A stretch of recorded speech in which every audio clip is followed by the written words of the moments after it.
নবীজি ছাড়া হায়রে হই নবীর দয়া পাইতে যাইলে ওই নবীর লে ওলি আল্লাহর দয়া চাইলা ইলাহা লা ইলাহা আরে কোন পথে হব রওয়ানা আমরা মদিনার রাস্তা বলেন না কোন পথে হব রওয়ানা আমরা মদিনা হাই হাই মুর্শিদ জানে ঠিকানা বাজার মুর্শিদ জানে আমরা যাব সোনার মদিনা লা ইলাহা লা ইলাহা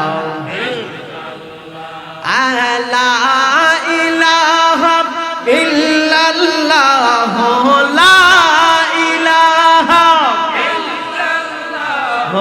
লা ইলাহা ইল্লাল্লাহ লা ইলাহা ইল্লাল্লাহ লা ইলাহা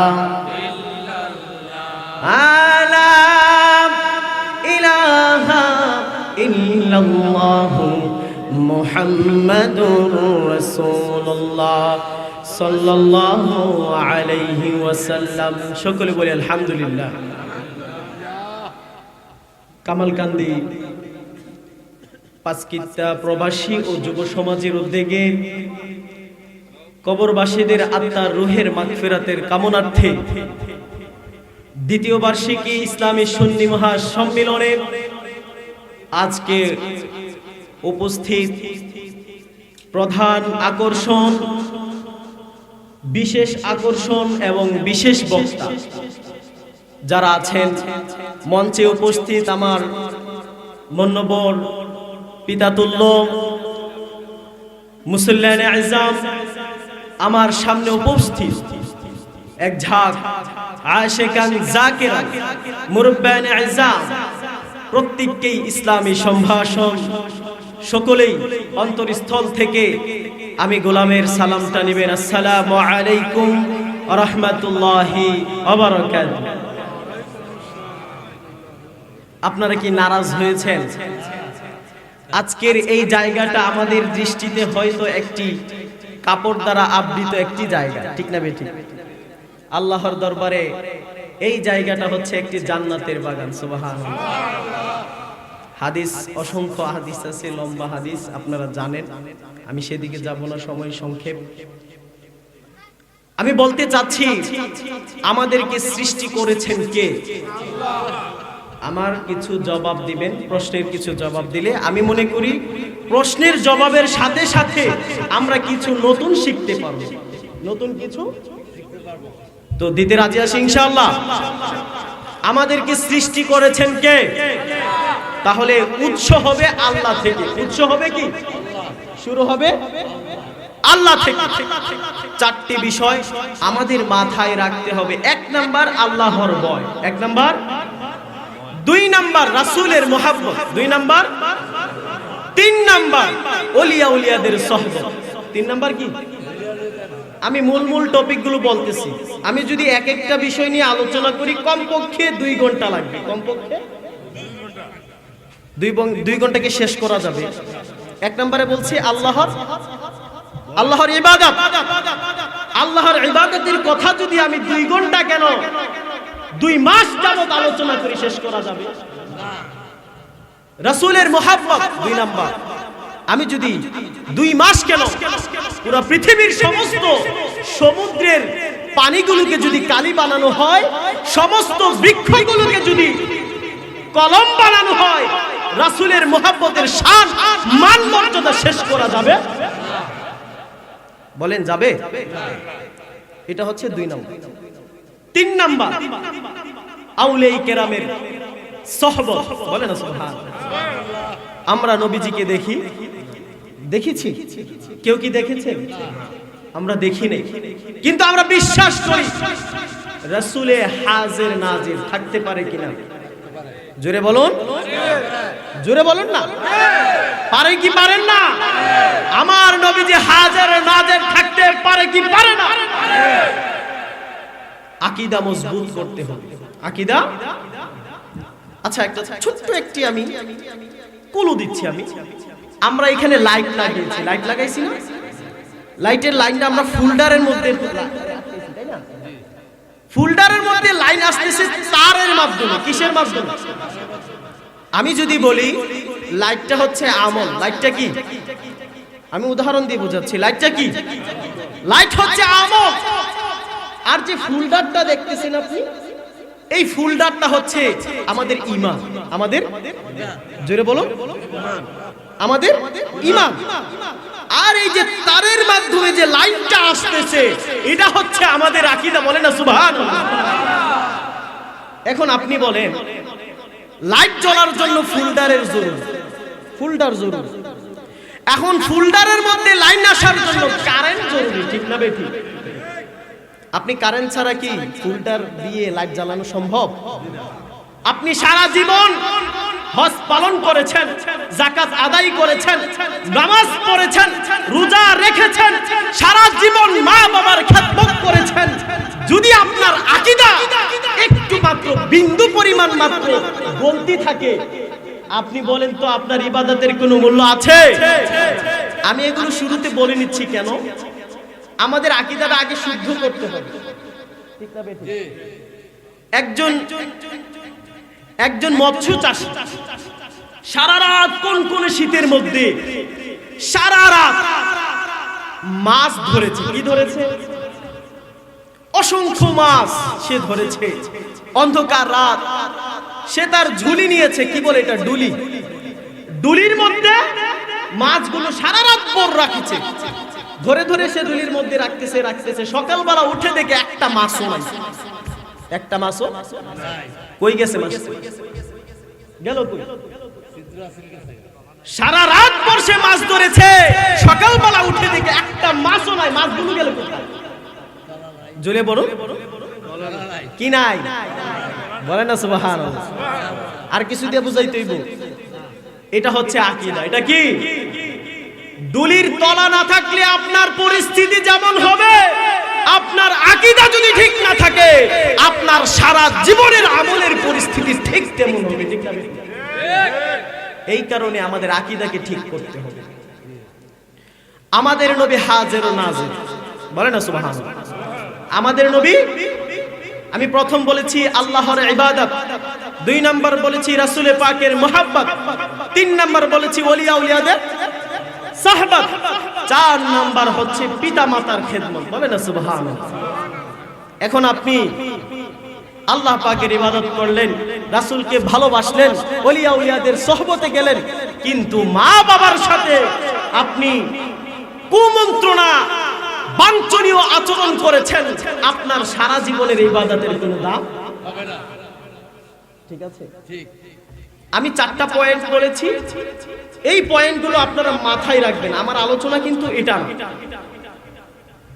ভাইয়েরা আমার, বন্ধুরা আমার, আমি আমার খুতবার মধ্যে একটি আয়াতে কারিমা তেলাওয়াত করেছি।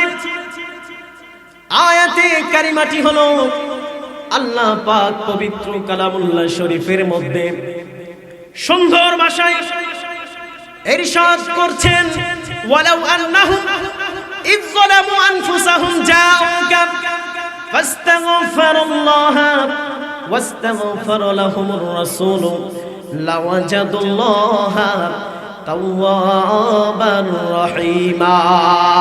সুবহানাল্লাহ। আল্লাহ পাক বলেন, ওয়ালাউ আন্নাহুম, এই তোমাদের মধ্যে যদি কেউ ইয যালামু, জুলুম করে ফেলে, আনফুসাহুম, নিজের নফসের উপরে, তার মানে গুনাহ করেছে। কি করেছে? জাউকা, সে যেন চলে যায়, ফাস্তাগফিরুল্লাহ, সে যেন চলে যায়। কোথায় চলে যায়? তাফসীর ইবনে কাসির, তাফসীরে জালালাইন সহ অসংখ্য তাফসীরের কিতাবের মধ্যে এসেছে। আল্লাহ পাক বলেন, তোমরা যখন নিজেদের অন্তরের মধ্যে গুনাহ করে ফেলবে, বড় বড় গুনাহ করে ফেলবে, সুদ খেয়েছো, ঘুষ খেয়েছো, আছে না নাই? জোরে বলো। সুদ খেয়েছো, ঘুষ খেয়েছো, জুলুম করেছো গরিবের উপরে, আছে না নাই? ড্রাইভারের হক মেরেছো, এরকম ভাবে জিনা করেছো, ব্যভিচার করেছো, এই ধরনের বড় বড় পাপ করে ফেলেছো, যাও চলে যাও, চলে যাও। কোথায় চলে যাবে? আমার নূর নবী সাল্লাল্লাহু আলাইহি ওয়াসাল্লামের রওজা পাকে। সুবহানাল্লাহ। কোথায় যাবে? রাসূলের রওজা পাকে। আমি কিন্তু আয়াতের অর্থ বলছি, ব্যাখ্যা এখনো আসতেছি না, ব্যাখ্যা আসলে আরো অনেক কথা আসবে। ফাস্তাগফিরুল্লাহ, আমরা গিয়ে কি করব? আমরা গিয়ে কি করব? অথবা তোমরা ফাস্তাগফিরুল্লাহ, সেখানে গিয়ে তওবা করো, ইস্তিগফার করো, ক্ষমা চাও। কার কাছে? জোরে বলুন, কার কাছে? আল্লাহর কাছে। কার কাছে? ফাস্তাগফিরুল্লাহ, আল্লাহর কাছে ক্ষমা চাও। কোথায় গিয়ে? জবাব দেন, কোথায় গিয়ে? রাসূলের দরবারে গিয়ে। কোথায় গিয়ে?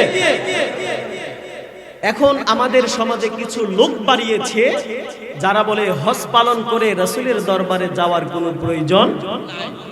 আচ্ছা আপনারা বলেন তো, তারা যদি এই কথা বলে তাহলে এই আয়াতের অর্থ কোথায় যাবে? এই আয়াতের অর্থ কোথায় যাবে?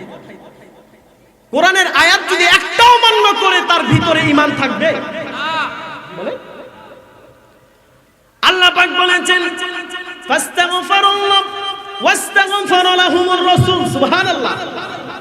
তোমরা যখন মদিনায়ে মুনাওয়ারায় যাইবা, সেখানে গিয়ে যখন ফাস্তাগফিরুল্লাহ, আল্লাহর দরবারে তওবা করবা, আমার আল্লাহ বলেন ওয়াস্তাগফার লাহুমুর রাসূল, আমার নবী রওজা পাক থেকে আপনার আমার জন্য, রওজার ভিতর থেকে লাহুমুর রাসূল আপনার আমার জন্য ইস্তিগফার করবে, আল্লাহর কাছে ক্ষমা চাইবে। এবং যখন বলেন যেই মাত্র আমার নবী আপনার নবী আপনার জন্য ইস্তিগফার করে আল্লাহর দরবারে ক্ষমা চাইবে, সাথে সাথে আপনার আমার সমস্ত গুনাহগুলো maaf করে দেওয়া হবে। লাওয়াজাদুল্লাহ তাওয়াবার রহিমা। এই তওবাটা আল্লাহর দরবারে কবুল করার জন্য ওয়াজিব হয়ে যায়। বলেন না সুবহানাল্লাহ। একটা হাদিস বলি, আমি একটা হাদিসের দিকে আপনাদেরকে নিয়ে যাই সময় সংক্ষেপ। একবার হযরত আবু বকর রাদিয়াল্লাহু তাআলা আনহু, বুখারী শরীফের হাদিস। কিসের হাদিস? আমি দলিল দিতে হবে, না হয় পরবর্তীতে বলবেন কই থেকে বলে গেছে, কোনো খবর নাই। আমি কিন্তু দলিল দিয়ে বলতেছি কথাগুলো। বুখারী শরীফের মধ্যে এসেছে, আবু বকর রাদিয়াল্লাহু তাআলা আনহু একদা রাসূল পাকের রওজা মুবারকের মধ্যে শুয়ে শুয়ে কান্না করতেছে। বলে না সুবহানাল্লাহ। শুয়ে শুয়ে কাঁদছে আবু বকর। কাঁদতে কাঁদতে এক পর্যায়ে সে ঘুমিয়ে পড়ল। হঠাৎ করে হযরতে ওমরে ফারুক রাদিয়াল্লাহু তাআলা আনহু রওজা মুবারকের পাশ দিয়ে যাচ্ছিলেন। বলে না সুবহানাল্লাহ। ওমরে ফারুক ইসলামের দ্বিতীয় খলিফা। ওমর ফারুক দেখলেন আবু বকর রাদিয়াল্লাহু তাআলা আনহু সেখানে বসে কান্না করতেছে, ঘুমিয়ে গেছে। ওমর ফারুক ভাবলেন হয়তো অসুস্থতা লাগছে, অসুস্থতার কারণে হয়তো ঘুমিয়ে পড়েছে, বাসায় নিয়ে তাকে শুইয়ে যাবে। যখন এই কথা বললেন, ওমর ফারুক রাদিয়াল্লাহু তাআলা আনহু আবু বকর রাদিয়াল্লাহু তাআলা আনহুকে ডাক দিলেন। বলে সুবহানাল্লাহ। কি করলেন? ঘুম থেকে ডাক দিলেন। ডাক দেওয়ার সাথে সাথে আবু বকর রাদিয়াল্লাহু তাআলা আনহু ঘুম থেকে উঠে ওমর রাদিয়াল্লাহু তাআলা আনহুকে বলতে শুরু করে দিল, ওমর, এই ওমর, তুমি কি কাজ করেছো? তুমি কি জঘন্য কাজ করেছো জানো কি? ওমর রাদিয়াল্লাহু তাআলা আনহু ভয় পেয়ে গেল। আবু বকর রাদিয়াল্লাহু তাআলা আনহু বলল, এই ওমর শোনো, আমি এখানে ঘুমাচ্ছিলাম না। সুবহানাল্লাহ। আমি এখানে কি করতেছিলাম না? ঘুমাচ্ছিলাম না। কি করতেছিলেন? ওমর রাদিয়াল্লাহু তাআলা আনহু আবু বকর রাদিয়াল্লাহু ডাক দিয়ে বলেন, শোনো ওমর, আমি দেখতেছিলাম রাসূল পাক রওজা মুবারকের ভিতরে শুয়ে শুয়ে উম্মতের জন্য কাঁদতে কাঁদতে পুরাটা রওজা ভিজিয়ে ফেলেছে। সুবহানাল্লাহ। এই উম্মত, আমি দেখতেছিলাম আপনার আমার নবী, দুজাহানের বাদশা নবী, উম্মতের দরদি নবী কাঁদতে কাঁদতে আল্লাহর কাছে বলতেছে, আয় আল্লাহ, আমার উম্মত জিনা করেছে, ও আল্লাহ, আমার উম্মত জিনা করেছে, জাহান্নামে দিবা। আয় আল্লাহ, আমি তো সহ্য করতে পারবো না। আল্লাহ ডাক দিয়ে বলে, ও আমার বন্ধু, তোমার উম্মতকে মাফ করে দিলাম। সুবহানাল্লাহ। নবীজি আমার ডাক দিয়ে বললেন, ইয়া রাব্বুল আলামিন, আমার উম্মত ঘুষ খেয়েছে, আল্লাহ বলে মাফ করে দিলাম। আমার উম্মত সুদ খেয়েছে, আল্লাহ বলে মাফ করে দিলাম। আমার উম্মত ব্যভিচার করেছে, আল্লাহ বলে মাফ করে দিলাম। এমন করতে করতে যখন একটার পর একটা বলতেছে, আমার আল্লাহ ক্ষমা করতেছে। সুবহানাল্লাহ। রাসূল সাল্লাল্লাহু আলাইহি ওয়াসাল্লাম বলতেছে, আমার আল্লাহ কি করতেছে? ক্ষমা করতেছে। হঠাৎ করে বললেন, এই মুহূর্তে তুমি আমার ঘুমটা ভেঙে দিলে। আমি ভাবতে শুরু করে দিলাম, না জানি কতটুকু পর্যন্ত আল্লাহ ক্ষমা করেছেন, না জানি কতটুকু পর্যন্ত আল্লাহ আমাকে ক্ষমা করেছেন, আমার উম্মতকে ক্ষমা করেছেন।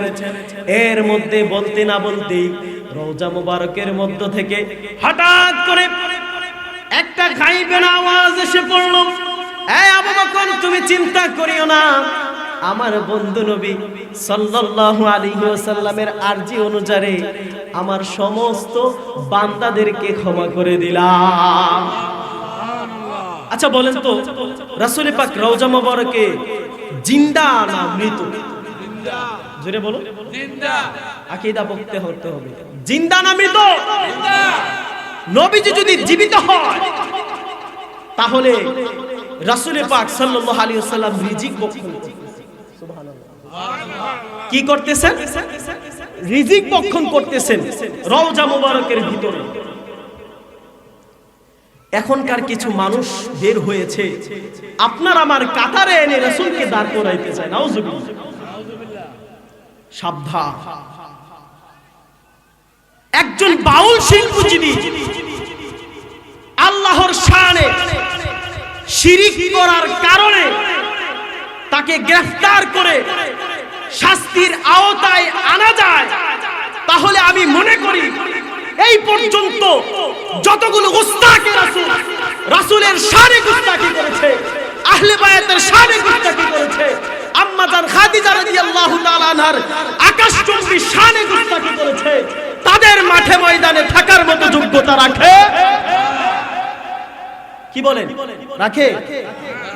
যেই দেশের মধ্যে আল্লাহর শানে বেয়াদবি করলে সরাসরি প্রশাসন কেন্দ্রিক তাকে গ্রেফতার করে শাস্তির আওতায় আনা যায়, সেই দেশের মধ্যে আমি কামনা করি যেই ব্যক্তি রাসূলের শানে বেয়াদবি করে, রাসূলের আওলাদের শানে বেয়াদবি করে, আম্মা জানদের শানে বেয়াদবি করে, সে জমিনের মধ্যে বিচারণ করার যোগ্যতা রাখে? কথা বলে। কিছু কিছু মানুষ কিছুদিন পর পর বের হয় একটা। কিছুদিন আগের খাদিজা রাদিয়াল্লাহু তাআলা আনহার সাথে উল্টাপাল্টা বলেছে, তারপরে বলেছে রাসূল সাল্লাল্লাহু আলাইহি ওয়াসাল্লামের শানে। এভাবে করে একটার পর একটা বলতে আছে। তাদের দলের লোক তাদেরকে কিছুই বলতেছে না, কিন্তু তাদেরকে যখন প্রশ্ন করা হচ্ছে তারা বলতেছে পাগল অবস্থায় বলেছে। কি অবস্থায় বলেছে? আচ্ছা আমার প্রশ্ন, সে যদি পাগল হয় সে মাঠে ময়দানে কি করবে? সে পাবনার পাগলাগারে থাকবে। কোথায় থাকবে? তুমি মাঠে কি করবে? সাবধান। ঈমান, আকীদা, এই দুইটা জিনিসকে সব সময় আগলে রাখার চেষ্টা করবেন। আপনার আকীদার মধ্যে যদি বিন্দু পরিমাণ, তিল পরিমাণ বাঞ্ছনীয় কোনো বিষয় থাকে, আপনার ঈমান ঠিক থাকবে না। ঠিক না বেঠিক? জোরে বলো। আজকে এই মঞ্চের মধ্যে আপনার শামীম হুসাইন রেজা আল কাদেরী সাহেব আসতেছে, ঠিক না বেঠিক? এখানে হাফেজ কারি জামাল উদ্দিন আত-তাহিরি সাহেবও আসতেছে, ঠিক না বেঠিক? আমরা তাদের কাছ থেকে আরো অনেক কিছু জানব। আমি বলতে চেয়েছিলাম, এই যে কোরআনে পাকের মধ্যে আল্লাহ তাআলা বলেছেন, ওয়ালাউ আন্নাহুম ইয যালামু আনফুসাহুম জাউকা ফাস্তাগফিরুল্লাহ ওয়াস্তাগফার লাহুমুর রাসূল লাওয়াজাদুল্লাহ তাওয়াবার রহিমা। এই আয়াতে কারিমার মধ্যে যে আল্লাহ তাআলা রাসূলের রওজা মুবারকে যাওয়ার কথা বলেছেন, এটা কি কেউ অস্বীকার করতে পারবে? না। জোরে বলেন। তাহলে যারা সমাজের মধ্যে বলবে হজ পালন করে রাসূলের রওজায় যাইতে হবে না, তার কথা কি সঠিক? বলেন, তার কথা কি সঠিক? মনে রাখতে হবে আমাদের আকীদার মধ্যে যেন কেউ আঘাত করতে না পারে। একটা কলা যদি আপনি বাজারের মধ্যে ছিলে রাখেন, কলা যদি ছিলে রাখেন, কলাটার অবস্থাটা কি হবে বলেন তো? কতক্ষণ পর ধুলা পড়বে, আবার কিছুক্ষণ পরে এসে মাছি বসবে, আবার কিছুক্ষণ পরে এসে ভুমরা বসবে, ঠিক না বেঠিক? এক এক রকমের সেখানে কি হবে? ক্ষতি হবে। আপনার ঈমানকে যদি সেভাবে আবৃত করে রাখতে না পারেন, আপনার আকীদাকে যদি সেভাবে আবৃত করে রাখতে না পারেন, আপনার সেই কলার মতন দশা হবে, ঠিক না বেঠিক? এই কারণে আহলে সুন্নাহ ওয়াল জামাতের আকীদা, মত, পথ, পন্থা যেখানে গেলে, যেই জায়গায় গেলে, যেখানে গেলে আমরা ঠিক রাখতে পারবো, সেই জায়গায় আমরা দাঁড়াবো ইনশাআল্লাহ, ঠিক না বেঠিক? রাজি আছি ইনশাআল্লাহ? জোরে বলুন না, রাজি আছি? আল্লাহ পাক পবিত্র কালামুল্লাহ শরীফের আরেকটা জায়গায় ইরশাদ করেছেন, ফাইদা কাদাইতুমুস সালাতা ফাযকুরুল্লাহা কাসীরান। ফাইদা কাদাইতুমুস সালাতা, মানুষেরা যখন তোমরা নামাজ আদায় করবে, কি করবে? নামাজ শেষ করবে। যখন তোমরা নামাজ আদায় করবে, ফান্তাশিরু ফিল আরদি, জমিনের মধ্যে বিচরণ করে ফেলো, ওয়াবতাগু মিন ফাদলিল্লাহ, আল্লাহর রিজিক অন্বেষণের জন্য। কিসের জন্য? আল্লাহর রিজিক অন্বেষণের জন্য। ওয়াবতাগু মিন ফাদলিল্লাহ ফাযকুরুল্লাহা কাসীরা, এবং সেখানে গিয়ে আল্লাহকে ভয় করো, আল্লাহ তাআলাকে স্মরণ করো, আল্লাহ তাআলাকে জিকির করো। আপনি আমি বলি, আল্লাহ তাআলা বলেছেন মসজিদ থেকে বের হয়ে, আমরা যখন মসজিদ থেকে নামাজ পড়ি না, বলেন না, নামাজ পড়ি না? আমরা যখন মসজিদে নামাজ পড়ি, আল্লাহ আদেশ করেছেন নামাজ শেষ করে তোমরা মসজিদে বসে থাকতে পারবা। আমাদের দুনিয়াও প্রয়োজন, আখিরাতও, ঠিক না ঠিক? দুনিয়াও প্রয়োজন, আখিরাতও। আমি দুনিয়ার জন্য আখিরাতকে ভুলে যাওয়া যাবে? মনে রাখবেন, আপনি যদি আজকে মৃত্যুবরণ করেন, এই সময় মৃত্যুবরণ করেন, কালকে দুপুর বেলা জোহরের পর আপনাকে জানাজা দিয়ে কবরে শুয়ে দেওয়া হবে, ঠিক না? আপনার সাথে আপনার ভাই যাবে, বন্ধু যাবে, মা বাপ কেউ যাবে? আপনার সাথে কি যাবে? যাবে কি? শুধু আমল না, ঈমানও যাবে। কি যাবে? শুধু ঈমান আর আমল যাবে। কবরের মধ্যে আপনার বন্ধু থাকবে না, আপনার বান্ধব থাকবে না, আপনার মা বাবা ভাই বোন আত্মীয় স্বজন কেউ থাকবে না। আপনার কবরে একজন থাকবেন, তিনি হলেন রাহমাতুল লিল আলামিন নবী। বলেন সুবহানাল্লাহ। কি বলেন? কে থাকবে? রাসূল সাল্লাল্লাহু আলাইহি সাল্লাম থাকবে। বিশ্বাস করেন? আকীদায় আছে কবরে নবীকে পাবেন? যদি পেতে চান রাসূলের আদর্শ গ্রহণ করতে হবে। যদি পেতে চান, আপনি যখন কর্মস্থলে যাবেন, আপনি যখন কাজ করবেন, আপনি যখন কর্মে যাবেন, তখন ফাযকুরুল্লাহ কাসীরা, আল্লাহ তাআলাকে বেশি বেশি স্মরণ করতে হবে। বলেন সুবহানাল্লাহ। আপনারা জানেন, আমি 3 নম্বরে বলেছি, প্রথম যে 4টা ক্যাটাগরি বলেছিলাম, মনে আছে তো? মনে আছে? 1 নাম্বার আল্লাহর, জোরে বলুন, আল্লাহর ইবাদত, আল্লাহর। 2 নাম্বার রাসূলের মুহাব্বত, 2 নাম্বার রাসূলের। 3 নাম্বার ওলিয়া উলিয়াদের সুহবত। 3 নাম্বার কি? আব্দুল কাদের জিলানী রাহমাতুল্লাহ আলাইহি নাম শুনছেন? শুনছেন তো? অলি কুলের সম্রাট, গাউসুল আজম দস্তগীর যাদেরকে বলা হয়, তিনাদের সেই সর্বপ্রথম সারিতে যিনি তিনি কে? আব্দুল কাদের জিলানী রাহমাতুল্লাহি আলাইহি। ঈদে মিলাদুন নবী 12 রবিউল আউয়ালের সময় বাগদাদের শহরে একটা অনুষ্ঠান হইতেছে। কি হইতেছে? অনুষ্ঠান। আমি এই ঘটনাটা বলি, শেষের দিকে ইতি টানবো ইনশাআল্লাহ। অনুষ্ঠান চলতেছে বাগদাদের শহরে। কোথায়?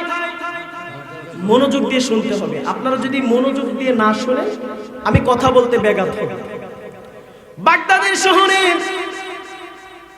আব্দুল কাদের জিলানী রাহমাতুল্লাহি আলাইহি 12 রবিউল আউয়াল মিলাদুন নবীর অনুষ্ঠান করতেছে। সুবহানাল্লাহ।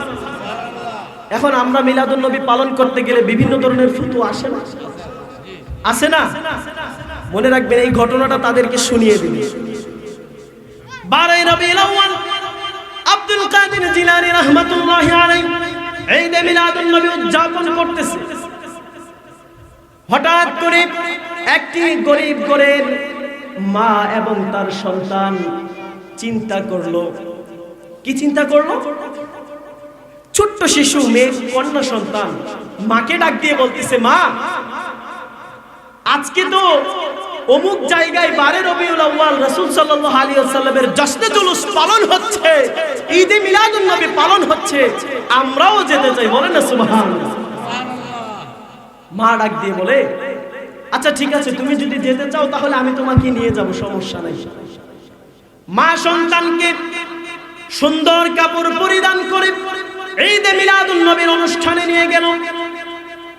অনুষ্ঠানে যাওয়ার সময় গেটের মধ্যে একজন প্রহরী দাঁড়িয়ে আছে। ডাক দিয়ে বলে, এ মা, কোথায় যাচ্ছেন? বলে, আমি ভিতরে যেতে চাচ্ছি। কেন? রাসূল সাল্লাল্লাহু আলাইহি ওয়াসাল্লামের শানে মিলাদ হচ্ছে, আমরা অংশগ্রহণ করব। বলে না সুবহানাল্লাহ। প্রহরী ডাক দিয়ে বলেন, এই আমার আম্মা জান, আপনি ভিতরে যাইতে পারবেন না। ওই ভিতরে যাবার জন্য একটা টোকেনের প্রয়োজন হয়। আপনার কাছে কি চিকনটা আছে কিনা? মহিলা ডাক দিয়ে বলে, না, আমার কাছে টোকেন নাই। তাহলে আপনি সেখানে যাইতে পারবেন না। আচ্ছা ঠিক আছে। মহিলা এবং সন্তান দুইজনই তাদের মনটাকে খারাপ করে, মলিন করে, চোখ দিয়ে পানি ছেড়ে ঘরের মধ্যে চলে গেলেন। বুকের মধ্যে কষ্ট, রাসূলের মিলাদ হচ্ছে, রাসূলের ঈদে মিলাদুন নবী পালন হচ্ছে, মিলাদুন নবীতে যাইতে পারি নাই। বুকের মধ্যে কষ্ট নিয়ে মা সন্তান ঘরের মধ্যে চলে গেল। ঘরের মধ্যে গিয়ে ছোট্ট শিশুর মনটা খারাপ। মা ডাক দিয়ে বলে, তোমার কি মন খারাপ করেছো? সুবহানাল্লাহ। তুমি কি মন খারাপ করেছো? সন্তান ডাক দিয়ে বলে, মা, তারা ওইখানে কি করবে? বলে, সেখানে রাসূলের জন্ম বৃত্তান্ত নিয়ে আলোচনা করবে। আর কি করবে? তারা নাতে মুস্তাফা পড়বে। আর কি করবে? কোরআন তেলাওয়াত করবে। আর কি করবে? সেখানে তারা ইসলামিক কথা বলবে, সেখানে মিলাদ কিয়াম করবে। ছোট্ট শিশু ডাক দিয়ে বলে, মা, এই কাজগুলো তো আমরা ঘরে বসে করতে পারি। সুবহানাল্লাহ। জোরে বলেন না সুবহানাল্লাহ। ছোট্ট শিশু যখন এই কথা বললো, মা বলল, আচ্ছা ঠিক আছে, তাহলে আমি রাসূলের জন্ম নিয়ে কিছু কথা তোমাকে শোনাই। তুমি আমাকে কিছু নাতে মুস্তাফা শোনাইবা, তারপরে আমরা মিলাদ কিয়াম করব, রাসূলের শানে দুরূদ পড়ব। বলেন না সুবহানাল্লাহ। দুরূদ পড়তে পড়তে, রাসূলের মিলাদ কিয়াম করতে করতে ছোট্ট শিশু ঘুমিয়ে পড়ল। কি হইল? ছোট্ট শিশু ঘুমিয়ে পড়ল। মা ডাক দিয়ে বলে, ভোর রাত হয়েছে, তাহাজ্জুদের সময় হয়েছে। ডাক দিয়ে বলে, মা, তুমি ঘুমিয়ে পড়েছো বুঝি? শিশু হঠাৎ করে ঘুম থেকে উঠে মাকে বলল, মা, আমার কাছে এত ভালো লাগতেছিল রাসূলের মিলাদ, আমার চোখে কেমন যেন ঘুম চলে এসেছে। সুবহানাল্লাহ। ছোট্ট শিশু ডাক দিয়ে বলে, মা, আমি বাহির থেকে ওযু করে আসি, এসে একসাথে তাহাজ্জুদ করি। বলে না সুবহানাল্লাহ। একসাথে। এরে আমার ভাইয়েরা, কামাল কান্দির যুব সমাজরা শুনে রাখো, আজকের এই মাহফিল সার্থক হবে যদি একটা মানুষ হেদায়েত হয়। সুবহানাল্লাহ। যদি এখান থেকে একজন মানুষ প্রকৃত মুমিন হয়ে যায়, আজকের মাহফিল সার্থক হবে যদি এখান থেকে একটা মানুষ রাসূলের প্রেমিক হয়ে যায়। আজকের মাহফিল সার্থক হবে যদি এখান থেকে একজনের কবরের আযাব বন্ধ হয়ে যায়। ছোট্ট শিশু ঘর থেকে বেরিয়ে গেল, ঘর থেকে বেরিয়ে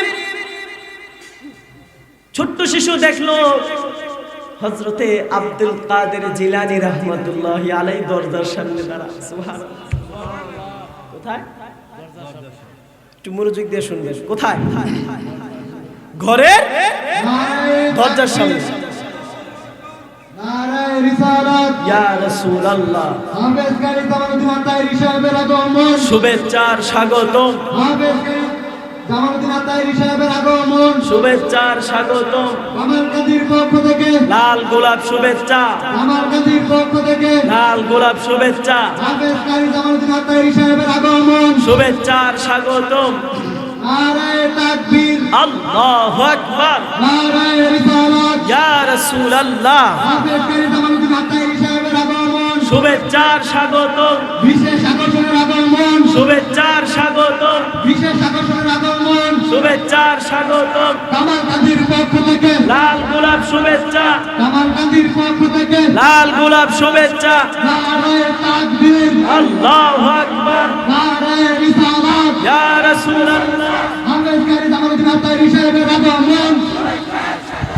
কামাল কাদির পক্ষ থেকে কামাল কাদি যুবকদের পক্ষ থেকে নারায়ে তাকবীর নারায়ে রিসালাত আবেদকারী জামালউদ্দিন আত্তাহিরি সাহেবের আগমন।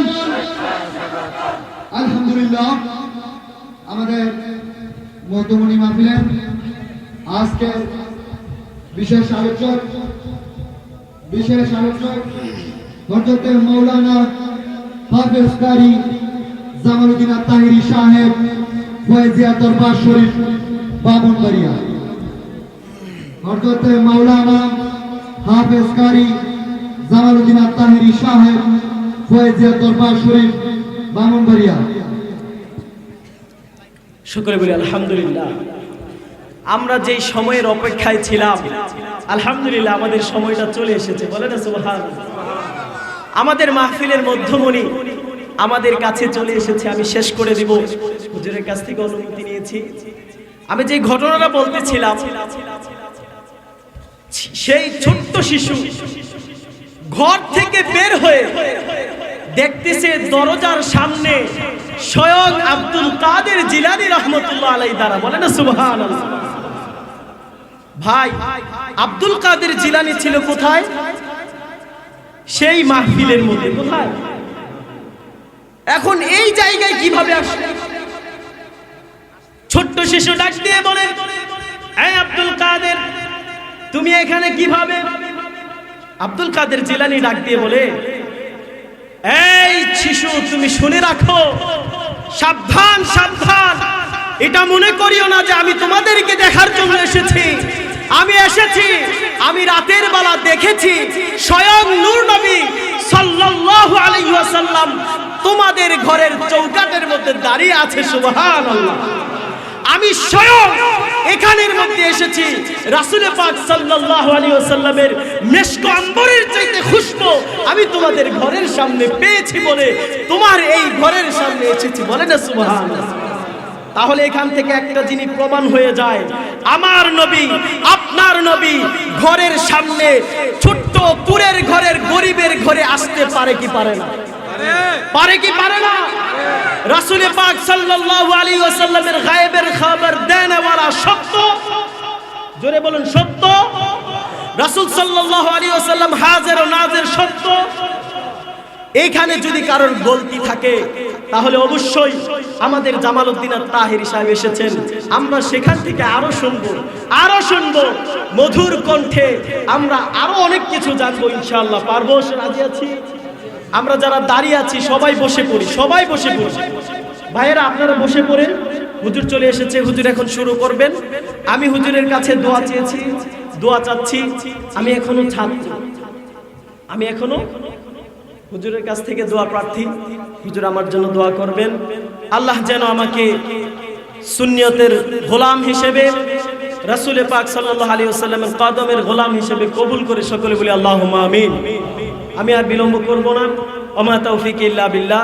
আসসালামু আলাইকুম ওয়া রাহমাতুল্লাহি ওয়া বারাকাতুহু। খাওয়া দাওয়া করছেন আপনি? আলহামদুলিল্লাহ।